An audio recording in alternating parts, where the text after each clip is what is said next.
आम आदमी पार्टी के स्थापना दिवस पर पूरे देश के लोगों को, खासतौर से आम आदमी पार्टी के जितने कार्यकर्ता हैं, जितने पूरे देश भर में पदाधिकारी हैं, उन सब लोगों को तहे दिल से बहुत बहुत मुबारकबाद, बहुत बहुत बधाई। बधाई इसलिए कि आम आदमी पार्टी की स्थापना के बाद से आज तक की जो यात्रा रही है आम आदमी पार्टी की, वो काफी संघर्षों की यात्रा रही। भारत के अंदर स्थापित राजनीतिक परंपरा के खिलाफ आम आदमी के मुद्दे को राजनीति के केंद्र में स्थापित करने की रही।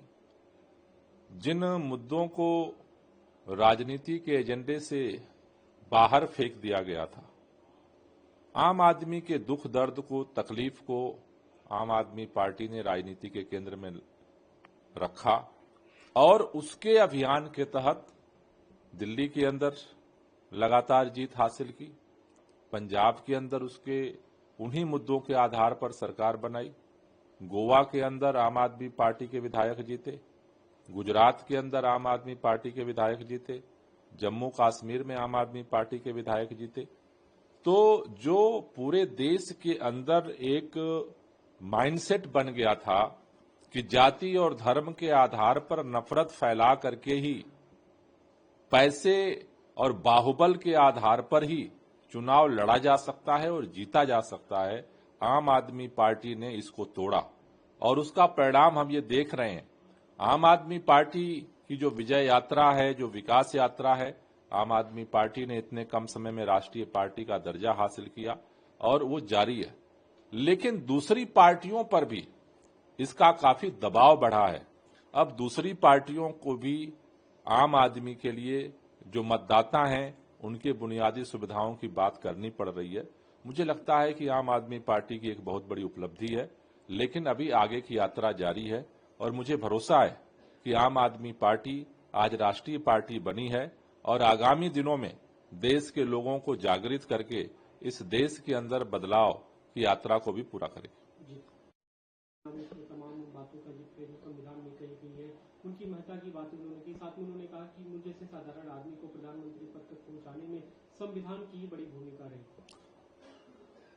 मैं विनम्रता से कहना चाहता हूं, प्रधानमंत्री जी जो कहते हैं और संविधान के मूल्यों की रक्षा के लिए जो करने की जिम्मेदारी है, उन दोनों में विरोधाभास है।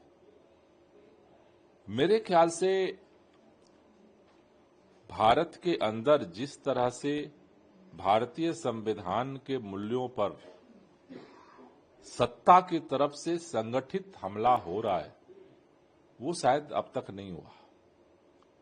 चाहे वो ईडी हो, सीबीआई हो, उसका जिस तरह से मिसयूज किया जा रहा है, जिस तरह से चुनाव आयोग सबको दिख रहा है कि किस तरह से दबाव में काम कर रहा है, यहां तक कि न्यायपालिका को भी अप्रत्यक्ष तौर पर प्रभावित करने की कोशिश हो रही है। मीडिया में सरकार के बगैर कोई एक खबर नहीं चला सकता।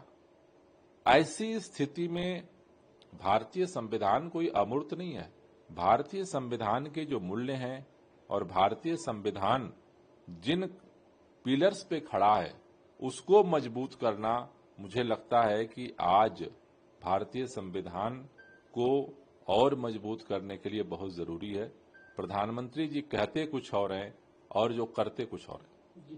प्रदूषण को लेकर अलग अलग कदम उठाए जा रहे हैं। आप क्योंकि पर्यावरण मंत्री रहे लंबे समय तक, आप कैसे देखते हैं मौजूदा हालात को? दिल्ली के आप किसी कोने में चले जाइए, आज दो बातों की चर्चा सरेआम है। एक, किसी से भी आप बात करिए, प्रदूषण पहले भी था, लेकिन सरकार सक्रियता के साथ काम करती थी। इतनी निष्क्रियता के साथ किसी सरकार ने कभी काम नहीं किया। सरकार केवल बयान जारी करती है। दूसरी बात, हर कोई महसूस कर रहा है, दिल्ली के अंदर आंकड़े आए हैं, एयर प्यूरिफायर की बिक्री का रिकॉर्ड टूट गया। हर व्यक्ति को जो है वो परेशानी में है, उससे बीमारी हो रही है। डॉक्टरों के यहां प्रदूषण से प्रभावित लोगों की संख्या लगातार बढ़ रही है। और सरकार क्या कर रही है? सरकार कुछ नहीं कर रही है, ये बात समझ में आती है, क्योंकि भाजपा की सरकारों का काम करने का इतिहास नहीं है। ये दिल्ली के लोगों को पता था कि यहां 7 के 7 सांसद 3 बार से जीतते हैं, कुछ नहीं करते हैं। लेकिन ये सरकार भी कुछ नहीं कर रही है, ये तो छोटी बात है। लेकिन लगातार आंकड़े बदल करके लोगों के आंख में धूल झोंकने का जो काम कर रही है सरकार, मेरे ख्याल से एक तरह का ये मानवीय अपराध है। आप कुछ नहीं कर पा रहे हैं, ये ठीक बात है। लोगों को लगातार आप आंकड़े छुपा करके लोगों को गुमराह कर रहे हैं, लोगों की तबीयत खराब हो रही है। मुझे लगता है कि ईमानदारी से बात रखनी चाहिए। अगर नहीं कर पा रहे हैं तो कब तक करेंगे बताना चाहिए। लेकिन आंकड़ेबाजी करके, जो आंकड़े छुपा करके लोगों को गुमराह करके आंख में धूल झोंकने का काम सरकार कर रही है। निष्क्रियता एक तरफ है और दूसरी तरफ ये मानवीय अपराध है। मुझे लगता है कि ये कम से कम सरकार को इस पर जो है ध्यान देना चाहिए और इस तरह की घटनाओं से बचना चाहिए।